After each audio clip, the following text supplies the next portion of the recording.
Live and direct from my bedroom, it is the House Arrest Podcast, the Lockdown Conversation, otherwise known as EC Radio. By the powers of the internet, we unite again, people. Thank you so much for joining me. It is me, Z. I hope you're enjoying your Blur's Day, because today is Blur's Day. So you can follow along on all Disruption Network social media platforms, and you can watch this at your leisure, at your discretion, whenever the hell you want, at disruptionnetwork.net. Before we get into anything, much love to EJA Moving Services. Eddie and his boys are the premier moving service. If you need to move your studio, if you need to move to Florida, if you need to move your college student, if you need to move your grandmother into a nursing home, hit up ejamoving.com. Those guys are safe, they're professional. Also, home of the free boxes. Like all these other moving services, they charge you for boxes. EJA, they don't charge you for boxes. Hit them up today, ejamoving.com. Also, big love to my peoples over at Saranac Brewery. Thank you so much, Damon Call. Just dropped off a couple cases of those green tea seltzers that I love so much. So if you guys have not tried them, get on your horse and try them because they're delicious. Hot summer day like today, perfect. Sip on a couple of those green teas. You're going to love it. Also, much love to my friend, attorney Dave Longaretta, who's been keeping me out of trouble since about 1999. Give him a call today at 315-735-6162.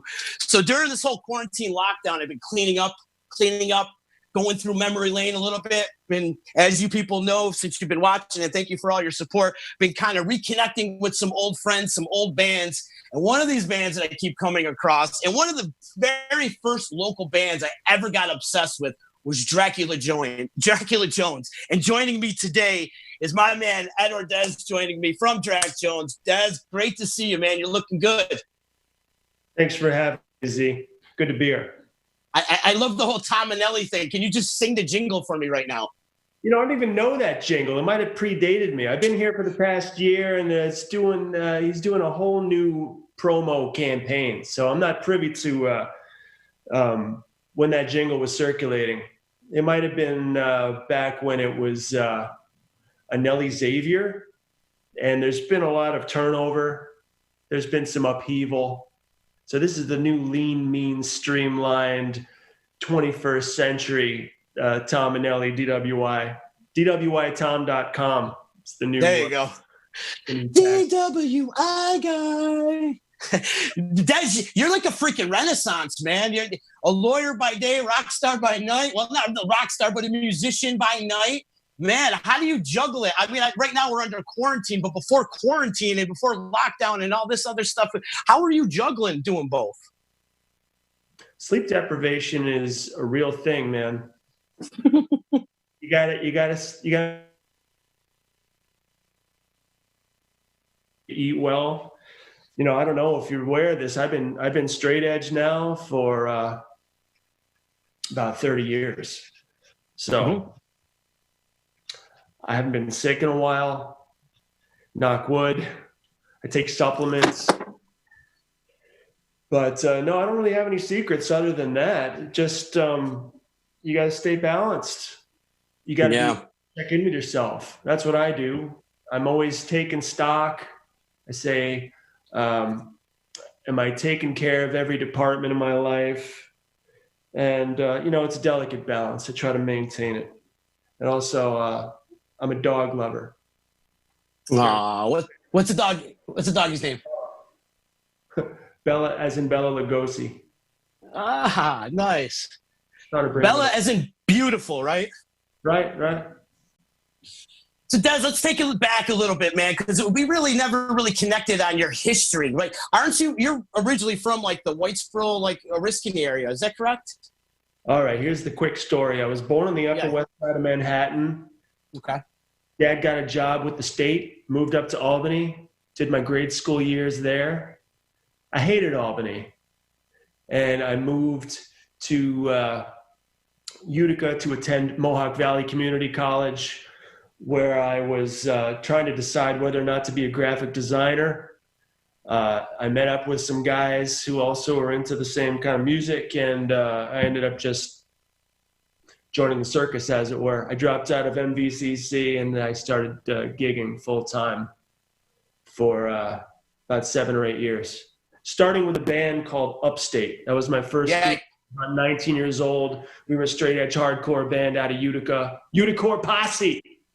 Shout out Clint Moran.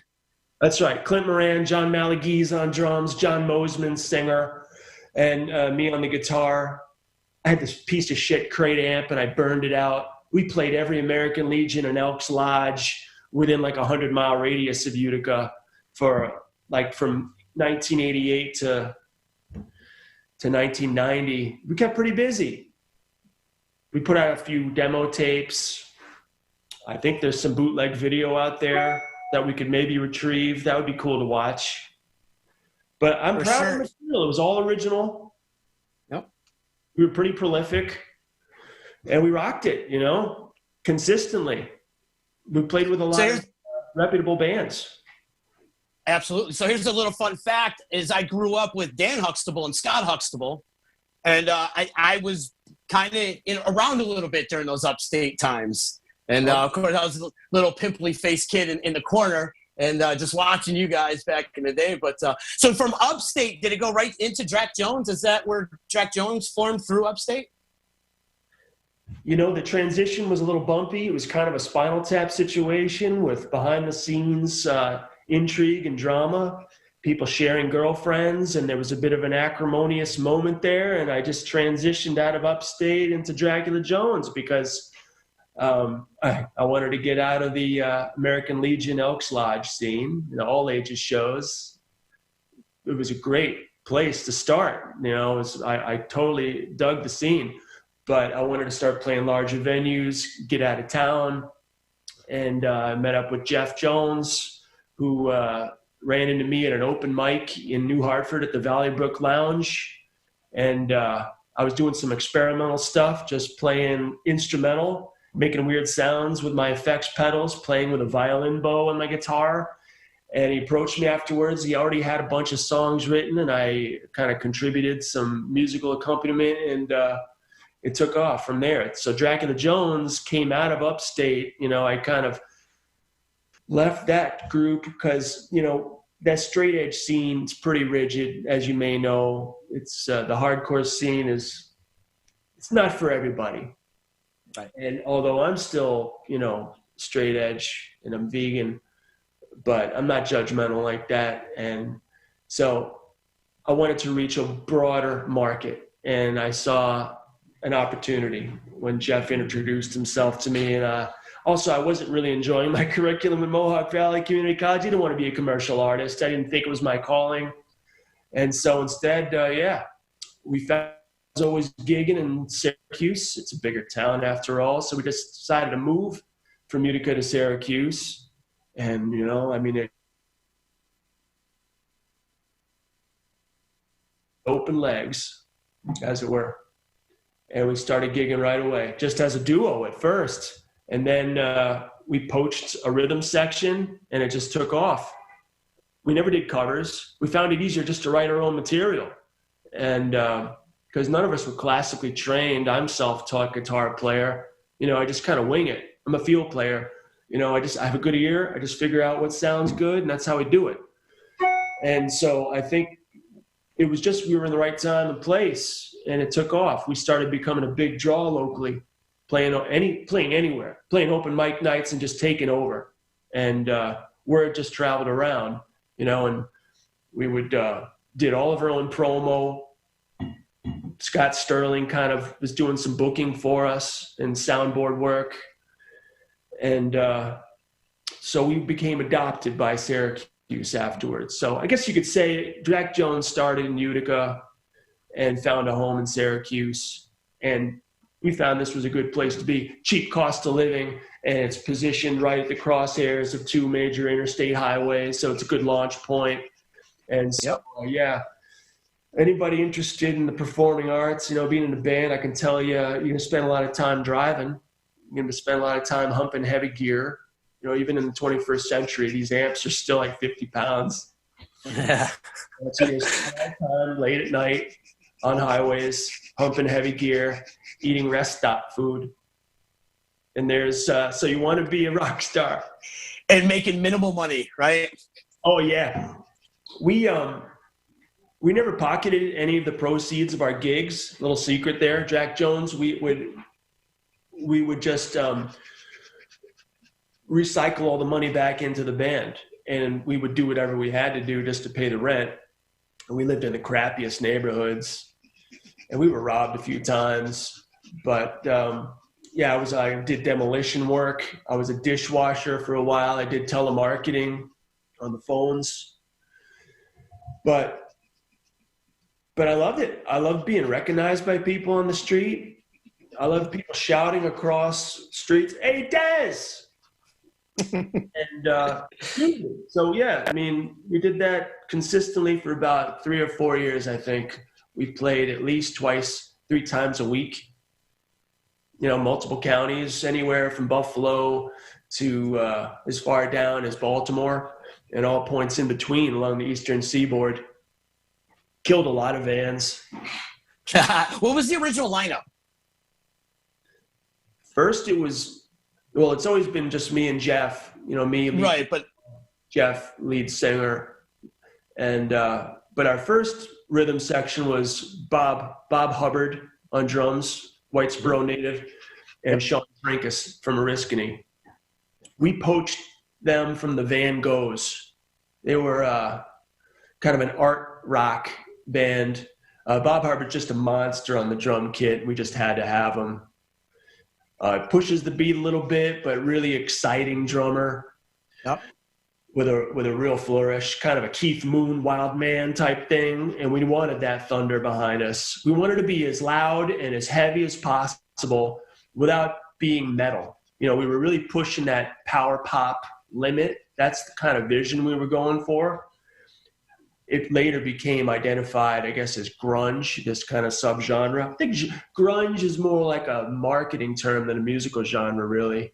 We were just a loud hard rock band that had some catchy melodic hooks, but still blow your face off kind of power.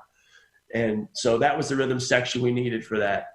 And then, you know, Spinal Tap stuff, you know, every stereotype is true. I'm here to tell you, having been there.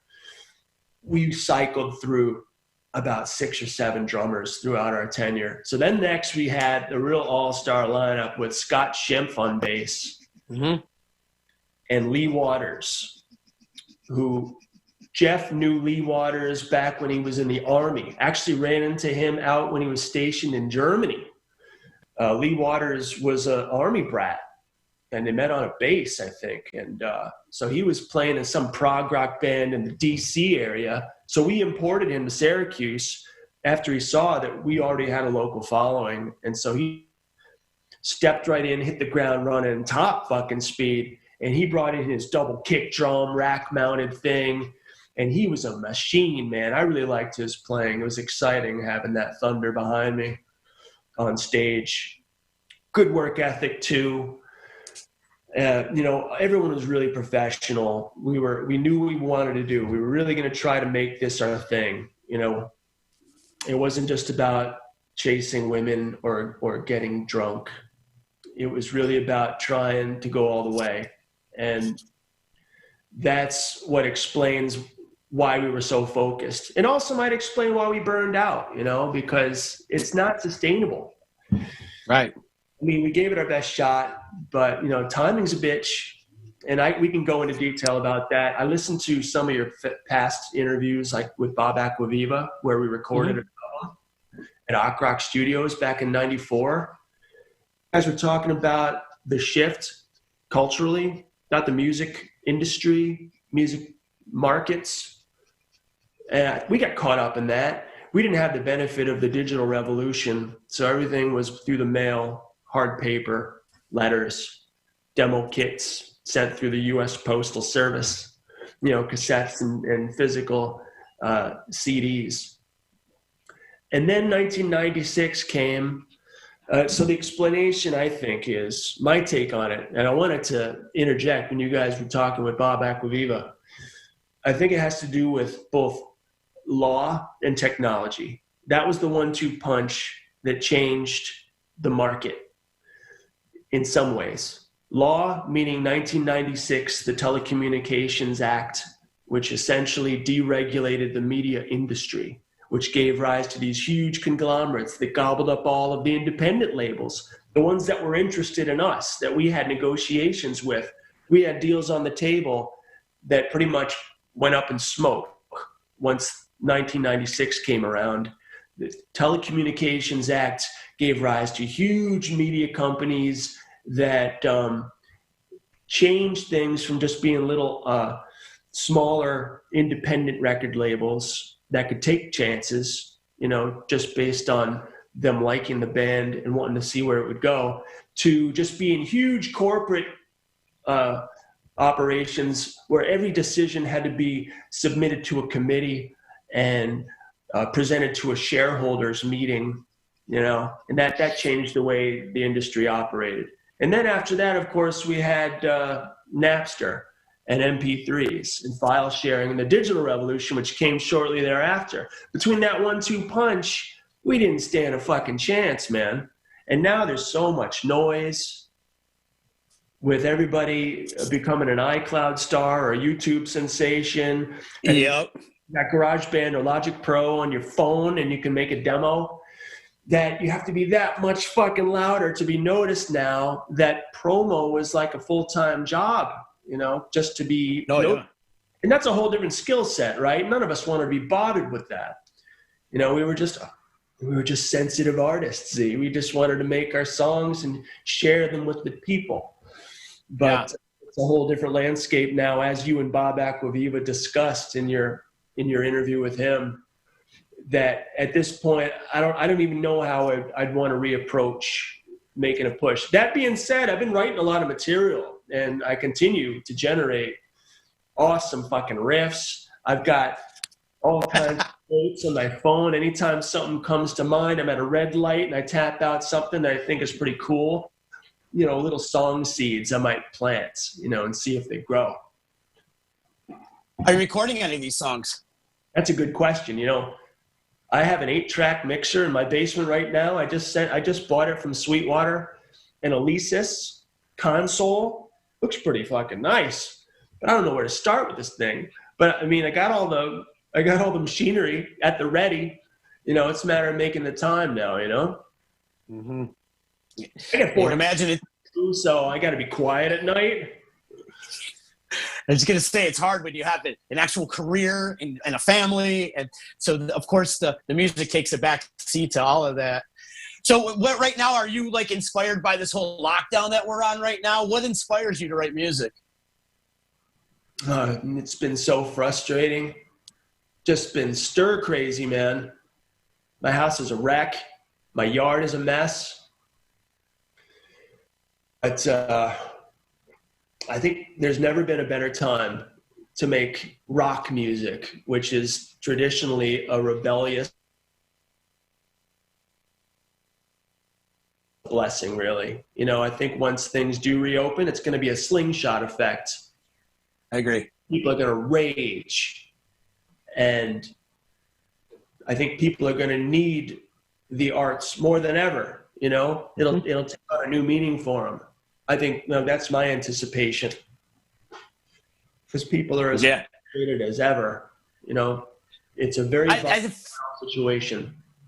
I feel right now is the best time to get that stance or to get that off your chest type of thing.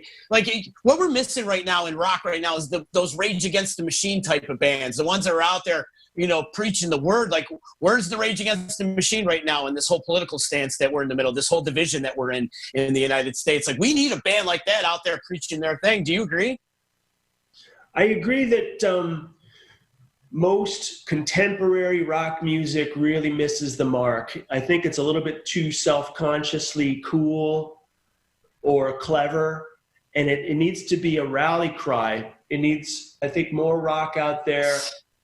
I'm looking for something that's going to invoke more emotional responses, like a rally cry, something revolutionary, something that really does challenge the status quo, which I think is how rock and roll was originally conceived, as something that was dangerous, something that was a threat to the status quo. I'm not seeing or hearing anything on the radio right now that really conveys that. I mean, there's some bands that sound cool, you know. I'll surf the dial and say, yeah, this Dinosaur Pileup single sounds pretty cool. Or Highly Suspect single is pretty dope.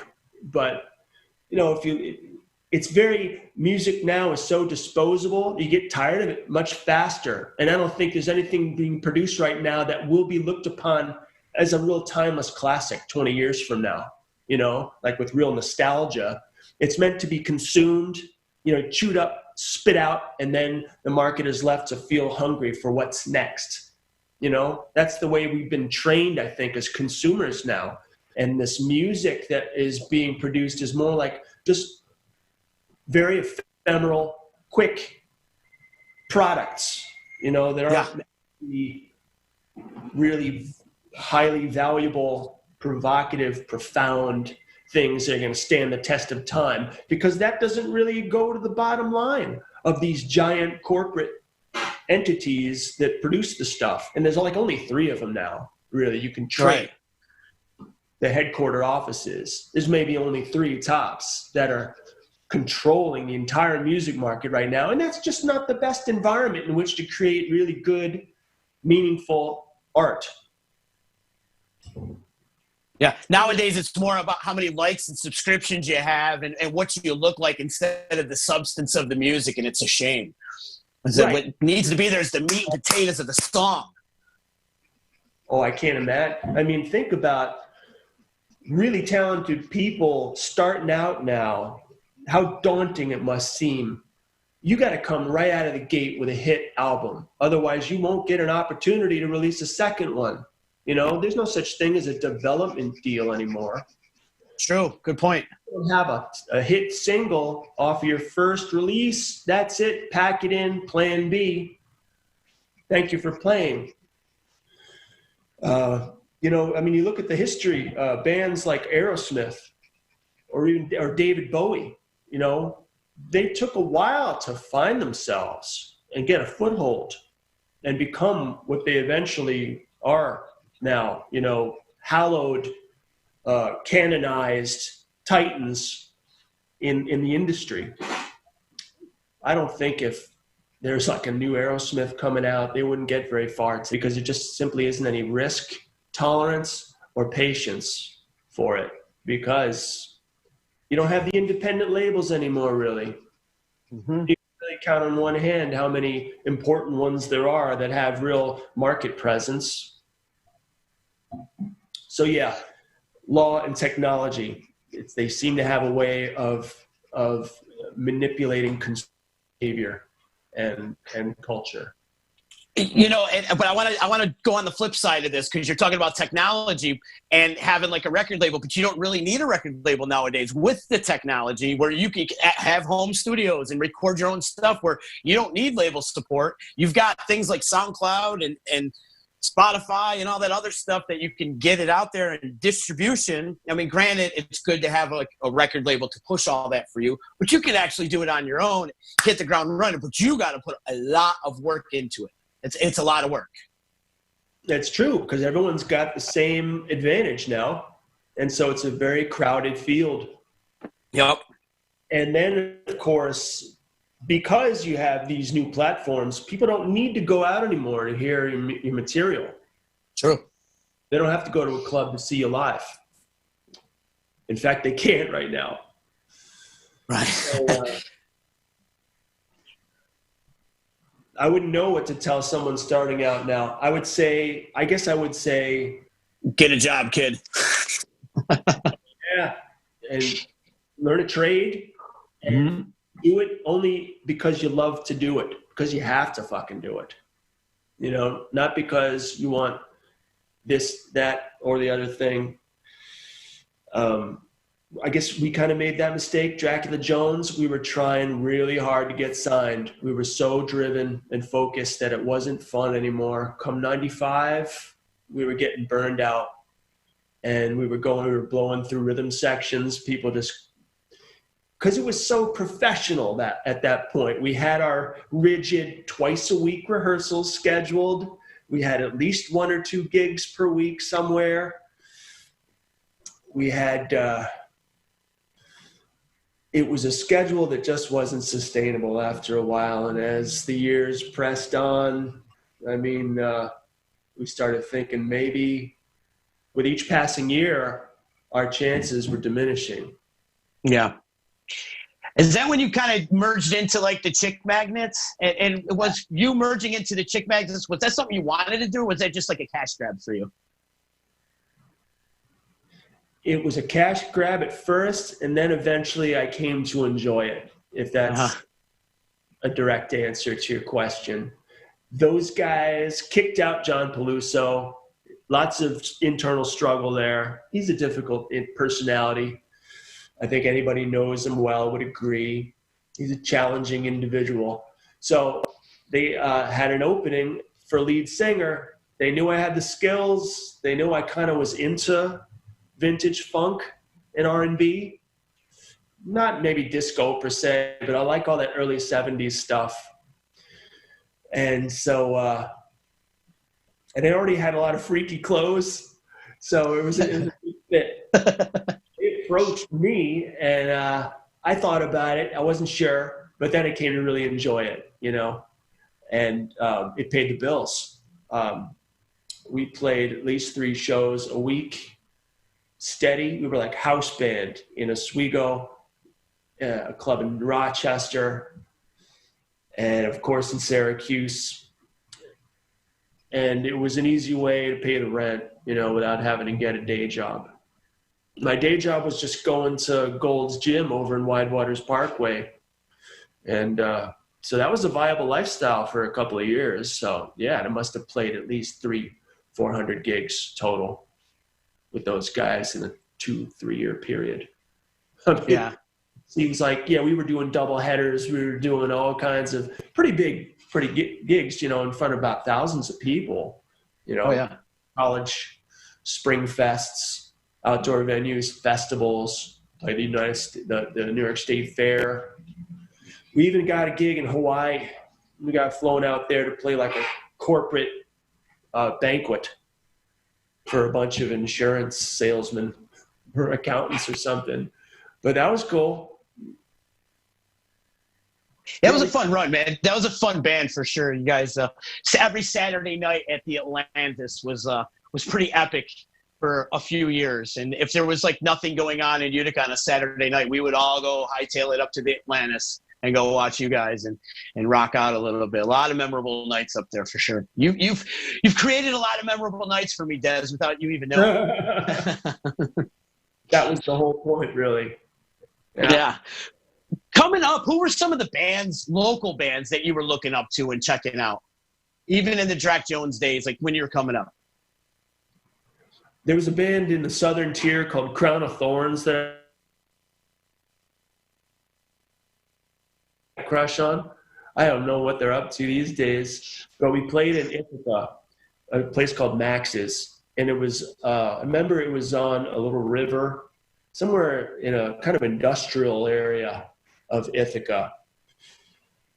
Not like a Cornell Ivy League hangout. It was more like the locals that went there. But we played there consistently, and the owner always gave us the opening slot anytime he had nationals coming through, like White Zombie, like My Sister's Machine. I think we blew them right off the fucking stage. I enjoyed that. I liked to open for nationals because it gave us a challenge, you know. Got up there as like sort of the underdog. And of course, it's always good exposure too. But yeah, we opened for a lot of national acts. So Crown of Thorns, we liked them. We liked Bone China, of course. They were sort of our partners. We always shared gigs with them. Mike Roy from Bone China, the singer, he was our roommate for a period of time. We had him up in the attic. And that was a very prolific period because we had this rehearsal space in our musty basement that was insulated with garbage-picked mattresses. And it smelled like a nasty Goodwill or Salvation Army down there because it was could play any fucking time we wanted to at any hour. And it really was cool. I mean, I would have Lee get on his kit and whack those drums as hard as he could. I'd go outside, you could hear a mild thump. So, none of our neighbors were bothered. And that's how we were able to have a reliable, cheap rehearsal space anytime we wanted. Just converted the basement, garbage picked mattresses. That was the secret to our success, Z. And we got really tight too. We became a real cohesive unit, fucking telepathic. And that was sort of our hallmark. We had, some of our songs were fairly intricate, and we liked to show off how tight we were, I always felt like you and Jeff were cosmically connected, though. Like you guys were, you keep crossing paths in other lives, and like here you are creating music together. I always felt like you guys have that connection. We annoyed the shit out of each other, but we had a really good interactive working relationship. He's like a brother to me. Of course. And I was cranking out so many riffs and cool compositions that I wanted to do something with. And he always had words at the ready in his beat up notebook that just somehow custom fit my compositions. And that's how we were able to be so prolific. I think we got about, at least if we were to play straight through, at least 3 hours worth of completely original material, a lot of which we've probably by now forgotten. Stuff that never made it, on a record. Since you've been back, what's the differences you've noticed in the music scene, like the live performance? Like, have you seen any kind of difference amongst the local music scene? It's quieter. It's more controlled. It seems the tastes have gotten a bit more tame. That is to say, however, in certain genres, the metal has gotten heavier and faster, and I like it. Like that. I'm essentially a metalhead at heart. That's what got me started on guitar. My first concert was Slayer at the RPI Fieldhouse in Rensselaer. I saw Slayer at the age of 16, and because I'm a guitar player first and foremost. I mean, I've developed my singing voice over the years as my confidence has grown. At first, I never got up on a mic, but I'm a metalhead at heart, and like the stuff today, I like Behemoth. I think they're the best at it right now, but these blast beats like Meshuggah, this stuff just blows me away. So I don't even want to go there because there's nothing more I don't think can be added to it. But rock and roll really is hurting right now. There's just no real, a standard bearer that I could point to that I think people are going to be proud of. There's a real void right now. There is.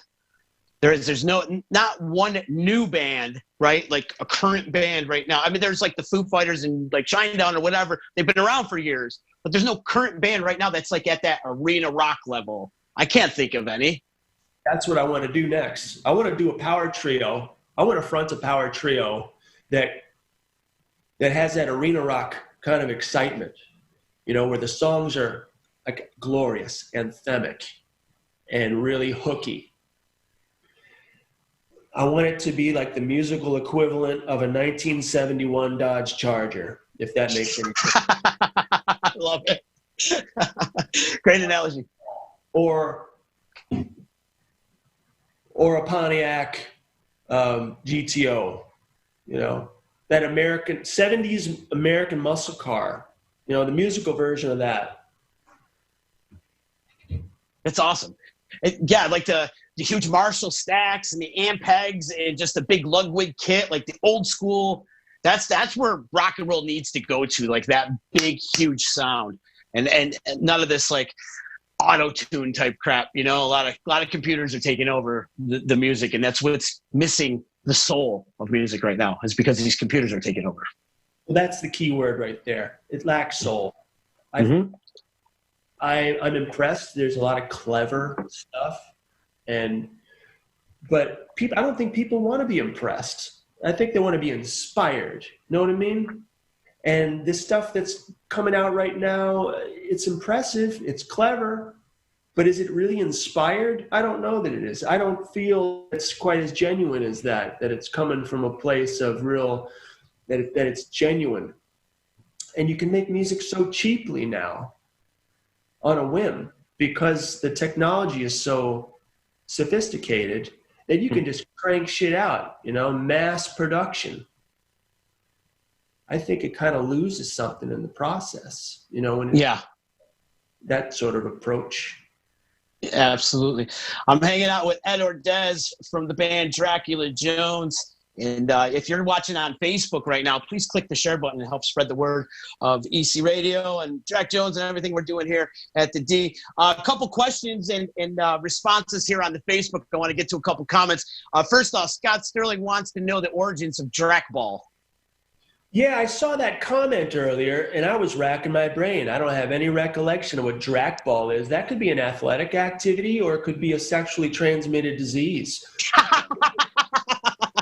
Maybe it's a game that results in some kind of a trip to your urologist. Drac Ball. That's hilarious. Drac Ball. Stacy wants to know what's in the water in Utica. All these talented weirdos: Ed, Jones, Trinkus, Maurice, and Puddin. Not to mention my friends I've met since, and a total breed of folks in that area. There is something in the water in the 315. It's not just Utica too. It's Syracuse as well. I consider Syracuse like my home as well. And there's just something about the talent that comes out of this area. Again, like she said, there's something in the water that just produces incredible music and incredible talent. Well, I think it's toxic waste. That's what's in the water. Here's my theory. I think the best artwork comes from a certain level of discontent and frustration. You got to have a little bit of conflict to produce good work, and that's why all of the best rock and roll comes out of these like factory towns or former factory towns. What are they? I mean, there's a reason why the Rock and Roll Hall of Fame is in Cleveland, Ohio, and not Beverly Hills. Because you kind of have to have a bit of adversity in your life to really have the street cred to deliver, man. You know what I mean? Excellent point. Yeah, for sure. Everybody loves a good comeback story, and everybody's inspired by some sort of comeback story. So Utica is kind of a hard place to live, It's gritty. And I think that's a perfect breeding ground for good music. Yeah. Then the weather sucks and you're stuck inside 9 months out of the year. So you got to do something when you're stuck in the house. It's a challenge. Now we just got to get some more venues in the area, and we can get things up and running. Absolutely. Mary's checking in. Good to hear from you, Mary, old friend. Jeff and Ed playing acoustic guitar and singing as a duo is the best thing ever. Miss the Stylene days. Many, many memorable nights at that club, too. Yeah, that was quite the cultural hub in downtown Syracuse. I would just go there some nights by myself, just roll up and see what happens, no plans, just on a whim. And I don't know that people do that anymore. It's like now, and it requires checking in or sending an invite. It has to be very deliberate now. True. That's true, man. I wish it would, we can't, things will probably never get back to normal. And they're talking about like getting through like phase 4 and you're going to go at half capacity. And it's just going to be so weird, but signs of the times currently, which we're living in, with people wearing masks in the crowd and just the live streaming aspect of things. Do you want to see anything stick around after we're through COVID? Is there one particular thing you'd like to see stick around after this?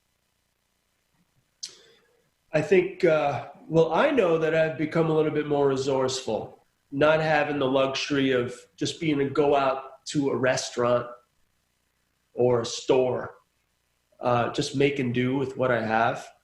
I think it forced me to be a bit more resourceful than I maybe was prior to mid-March. So that's the one good thing that I'm hoping to be a takeaway. But like I said, I think market-wise, it might have a slingshot effect. So I'm hopeful once things do fully reopen, back to some semblance of normalcy.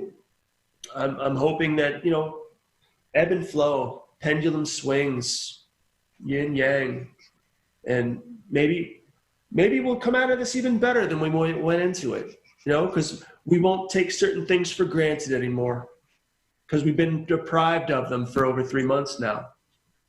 Yeah, good point. And hopefully it is that way. We're praying it's that way because we would really like to see it all come back in full swing. And like you said, slingshot and have a barn burner of a good time. I want to talk about your career a little bit. So when did you decide that you wanted to get into the legal side of things? When did that all take place? Or was this something that you've always wanted to do growing up? Well, having started out in the hardcore scene, with Upstate, there was a lot of activists on the scene, social justice warriors, a lot of protest movements, a lot of marches. There's a bit of an activist in me, but I'm not the kind that's going to cause a nuisance standing on street corners, blocking traffic, holding up signs. I don't think that's effective. I wanted to really bring about change, lasting change. And I realized to do that, I had to get inside the framework, get involved in policy. And I saw that perhaps a law degree might empower me, make me a more effective activist. And so as a liberal arts major in college, I didn't quite know what to do professionally with a liberal arts degree. So I thought, well, I can go to grad school or law school. I'm not going to go to med school. I'm not really a science guy. My math skills are shit. So I got accepted to a law school out in the Twin Cities. And so I left New York in 2006, got my law degree. And then, of course, the economy tanked in 2008. And then I graduated a year later. Not a good time to enter the job market. And it's taken me a long time just to get to this point where I'm finally making, a viable living in my chosen profession. But it's been a struggle, man. Yeah. Many late nights up studying and wanting to pull the hair out of your body type of thing. Well, law school, anybody can do it. If you're willing to put up with, 3 years of dealing with egomaniacal, narcissistic professors and shoulder a mountain of student loan debt, then you too can be a licensed attorney. That's fine. I would try to talk you out of it if given the opportunity. But, no, I'm having a great time here representing defendants facing DWI charges. There's no shortage of work. Yeah, for sure. So you're busy pretty much every day. Are you in court every day too? Court still going on throughout this whole COVID thing? I've made a few Skype video appearances over the past couple of weeks, but no, the court's pretty much shut down statewide in mid-March. Yeah. So most of my work has been done on the phone and the computer. Are they just pushing things back to a later date? Is that what's happening, or are they just ignoring it? Or I'm representing some clients say they might have been arrested in April, and they have a date on the court docket for late August. Yeah, so that's a lot of sitting around waiting.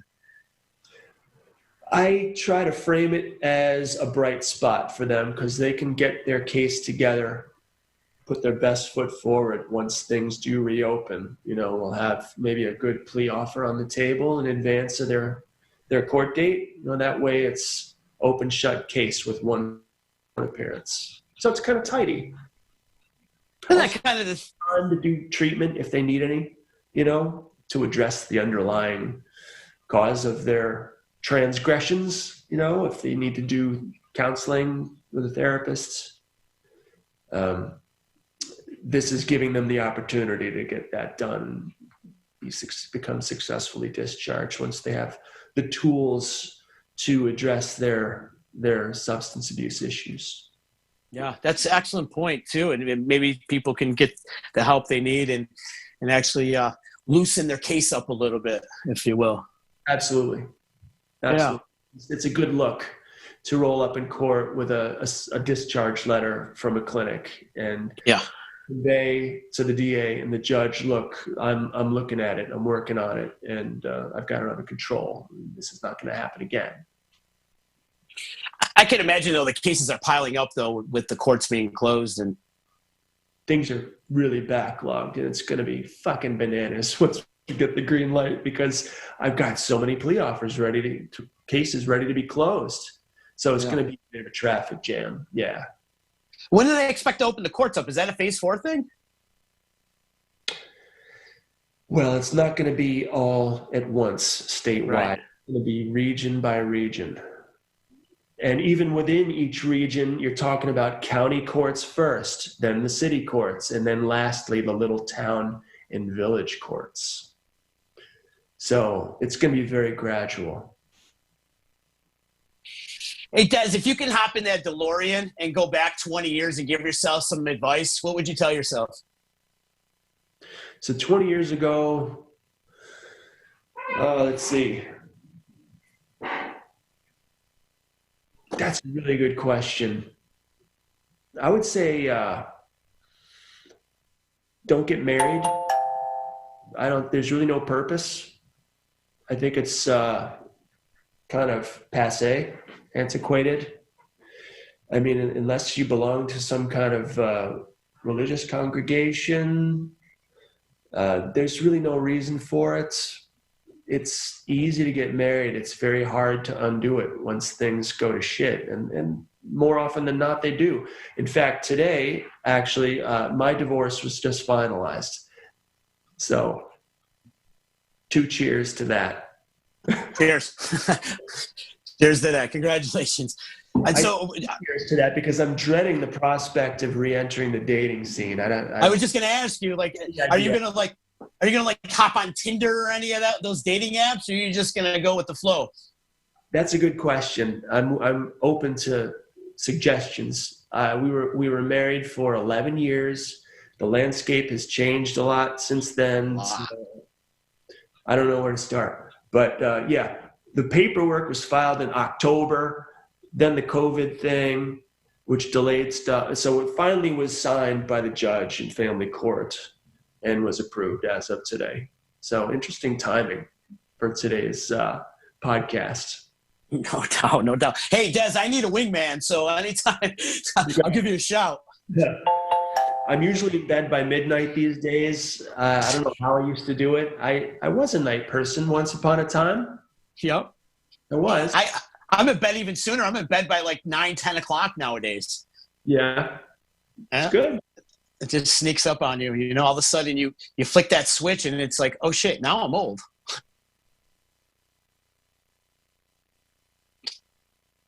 Remember? Yeah, right on. Well, hey, bro, this has been awesome to talk to you and catch up with you, man. And I really appreciate you taking time to hang out with me. And shout out to Bella, who's in your arms right now. Before I get out, can we expect a Dracula Jones album in the near future? You know, we've laid down some rough tracks, actually. I should think at least an EP. Yeah, cool. Because being the digital age and all, there's really not much holding us back. It's just a matter of scheduling, making the time to lay it down. We've got the material, and it's damn good. And I think it's our duty to release it. I do believe that. Excellent. Would you put like a video to it? You need that visual aspect nowadays to music. Would you think about producing a video? That's a good question. Yeah, I think we should do a multimedia thing. Yeah. Might have to bring on some expertise, though, for that, because I'm not too savvy. I'm very low tech. I'm an analog guy at heart, so I'm really out of my depth. But I will generate the content, and Jeff and I will coordinate. We'll figure out a way to get it out there, to full effect. Cool. Well, I'm looking forward to that. And if you do need some video guy, we could do that for you. So hit us up here at Disruption Network, man. We'd love to work with you guys. It'd be a lot of fun. Yeah, we'll be in touch, man. For sure. Des, so much respect, man. Again, thank you so much for taking the time to come talk to me. And we should do this again sometime. Maybe when the studio gets open and we come down and play a couple songs or something. Yeah, we should. I'll bring the guitar. Let's do it. Yeah, for sure. Before we get out of here, much love to EJA Moving Services, the professional movers. When you're ready to move in and relocate, hit them up, ejamoving.com. He'll move you to Guam. He'll move you to Guadalajara. He'll move you to Japan, wherever you need to go. Eddie will put you there, and he gives you free boxes, too. So hit him up at ejamoving.com. Shout out to Utica Coffee, too. Utica Coffee, we've got a great event going on over there. It's July 18th. It's the first time I'm announcing it today. July 18th from 11 to 1. Free coffee on the D from 11 to 1. You'll be hearing more about that in a little bit. We're going to have a DJ up on the roof. Shout out to DJ East One. And we're going to have some long games provided by our good friend, Dr. Mish. We're going to have a good old time. In fact, I talked to my friend Angela from BB Design. They're going to do some live art, too. So that's going down July 18th at Utica Coffee from 11 a.m. to 1 p.m. Also, much love to Todd in the studio for always holding it down, man. Todd, I don't know what I'd do without you throughout this quarantine. You've been like my rock and my life coach. So thank you for all that you do for us here at the D. And yes, and thank you to everybody out there in Facebook land. If you're out there watching in Facebook land, please click the share button. Tonight, No Time for Nonsense starts 7 o'clock tonight. Features former NFL kicker Steve Christie, played with the Tampa Bay Buccaneers. You guys might remember him from playing with the Buffalo Bills. That goes off at 7 o'clock tonight. We signed somebody big, too, from No Time for Nonsense coming up on June 30th. We've got Lilio Brancato, who played Colodro in The Bronx Tale, and that's June 30th. So mark that on your calendars. That's going to be a good time. Looking forward to chopping it up with him on No Time for Nonsense. Subscribe, like, follow, share, all that social media lingo. Do it as far as Disruption Network goes. Thank you so much, and we'll see you next week. Have a good weekend, people. Later. Bye-bye. Thanks, Todd. Thanks, Des.